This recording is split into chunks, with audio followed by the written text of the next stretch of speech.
How to have the what are we conversation. What's up everyone? It's Sabrina Alexis from Anumo.com. Okay, so you're seeing this guy, everything's going great, but where is it going exactly? He seems like he's your boyfriend, but he has yet to call you his girlfriend, and you just want to know what the deal is, what's going on, where's his head at. At the same time, you don't want to rock the boat because everything's going so well, so you don't want to say anything, but you're also kind of like in this no man's land where you don't really know if he's on the same page as you and you just don't know what to do about it. Keep watching because I'm going to tell you exactly how to have the what are we conversation without looking needy or desperate and how to actually get the relationship that you want.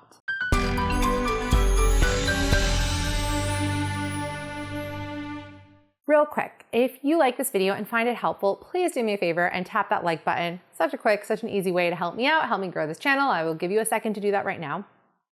And while you're tapping, make sure to subscribe and ring the bell so you get notified whenever I post new videos. Also, if you feel like your guy is pulling away or losing interest, then head over to whenhepullsaway.com to figure out exactly why this is happening and how you can fix it for real and for good.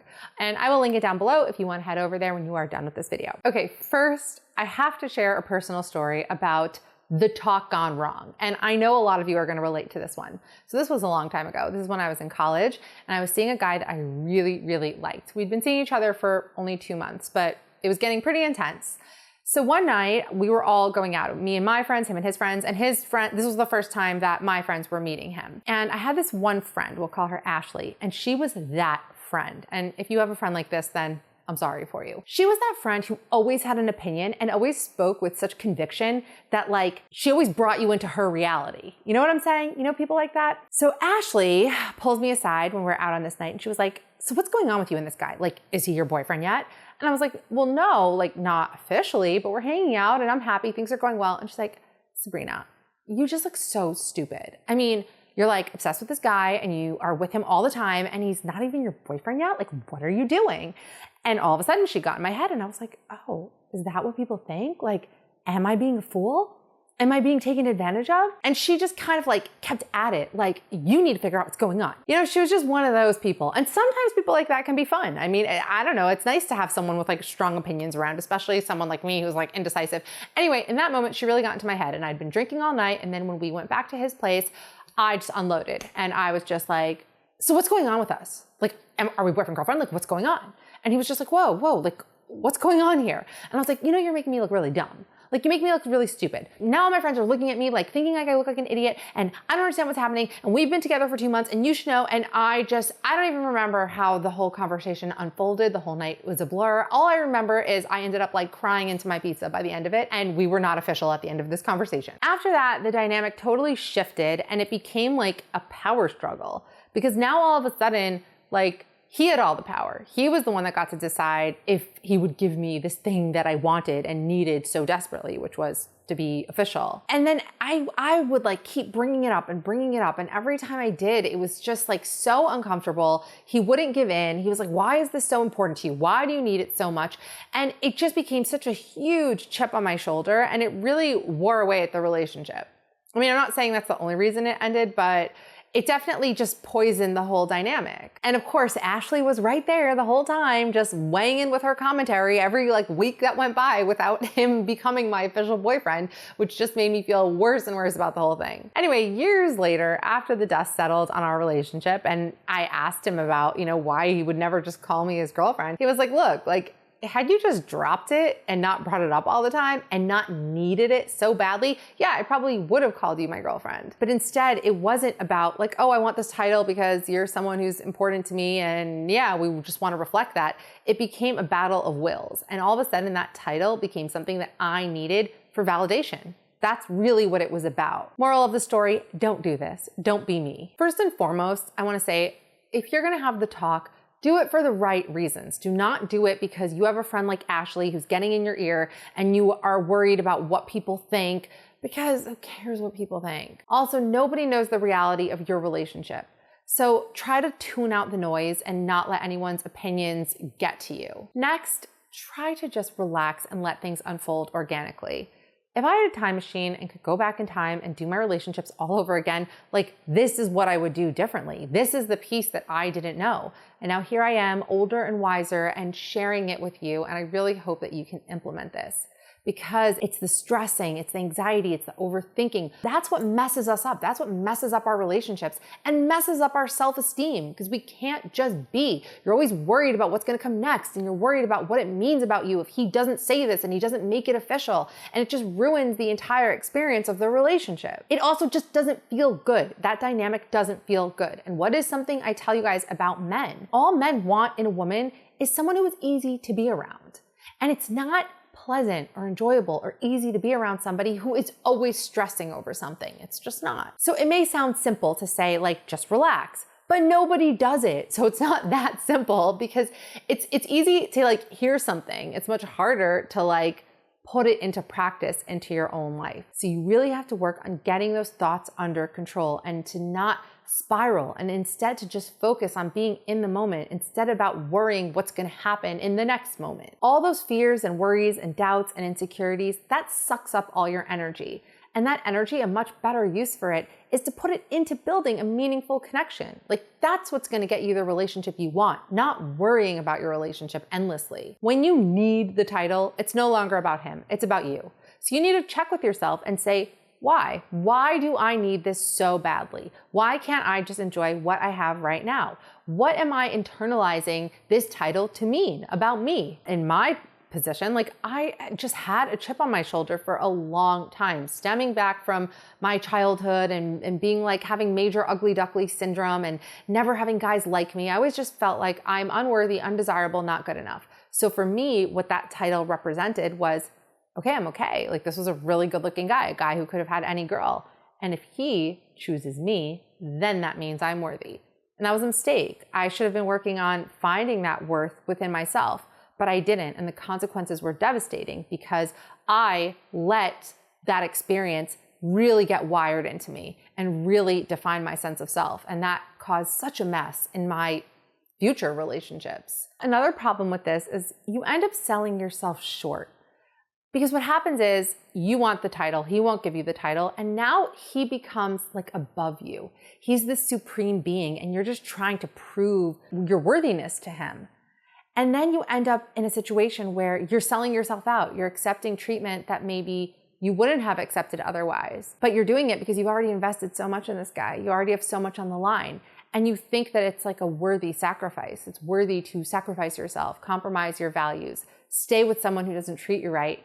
Because then when you get that validation from him, it'll make it all worth it, because it'll mean you're good enough. It'll mean you're worthy. It'll mean you're lovable. And let me tell you, self-esteem does not come from staying with a guy and waiting for him to choose you and decide that you are good enough.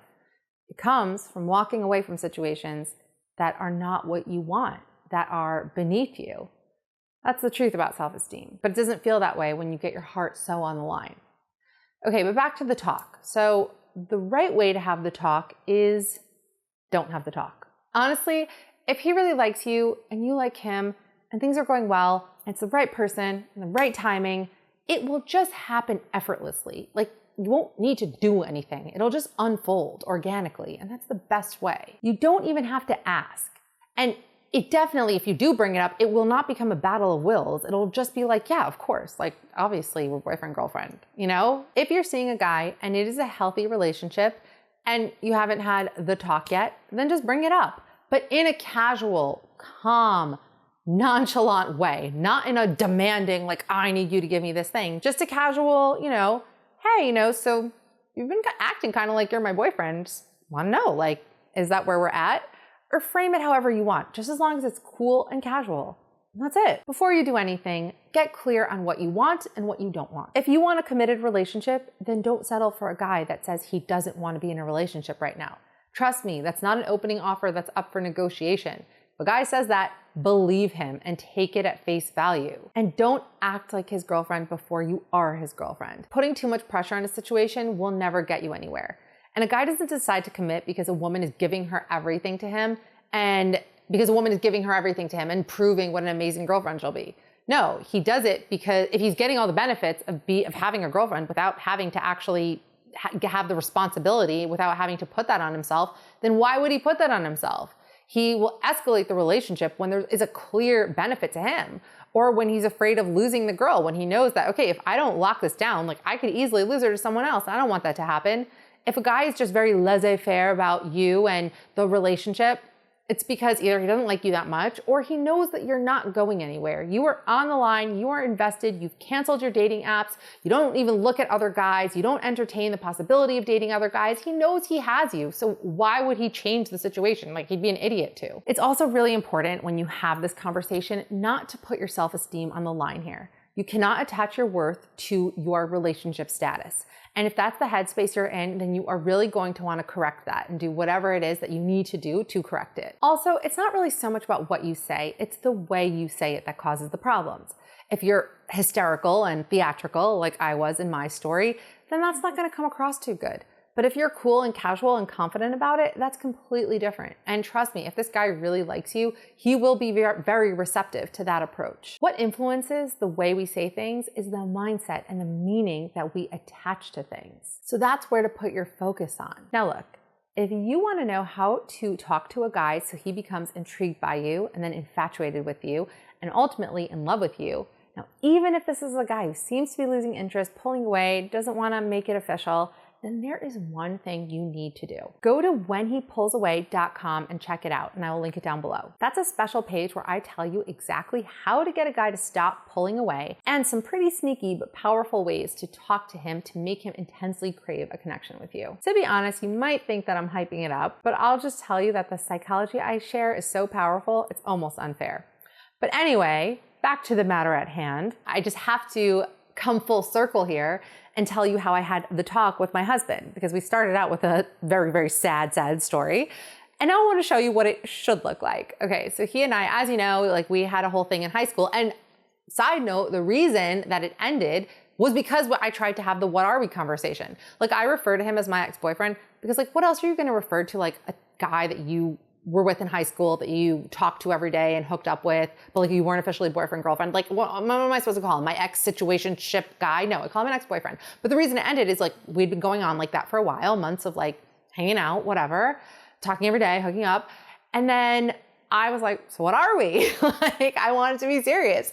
And I was just so nervous and awkward and insecure about it. And he did not want to be tied down to one girl. And that's why it ended. Anyway, that was round one when we were 17. Round two, way later in our late 20s, we started dating again. And it was pretty early on. I think like a month into the relationship, things moved pretty quickly. And I remember one time, like, I called my boyfriend in a conversation, like he wasn't there with someone else. And it just felt so natural to me. Like, it just felt like, yeah, like this is what we are. But I didn't bring anything up to him because I didn't even feel the need to. I felt no compulsion to bring anything up. And then one night, it was shortly after this, he showed me this text exchange with a friend of his. And in it, he referred to me as his girlfriend.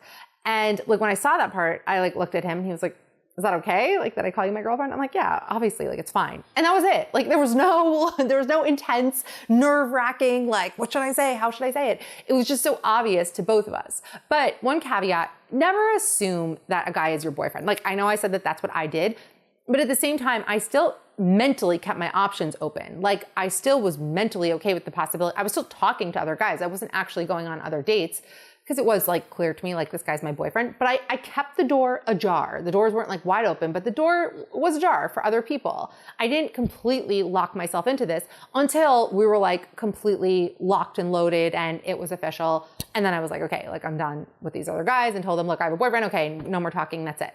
So that's something I want to caution you about. Anyway, I really hope this was helpful to you. If you are in this situation, I wish you luck. And look, if he doesn't want to be your boyfriend, that's his loss. Let him go. Plenty of fish in the sea. Make sure to tap that like button, tap the subscribe button, leave a comment letting me know what you think, and letting me know what other topics you want me to cover. And I will see you in the next video.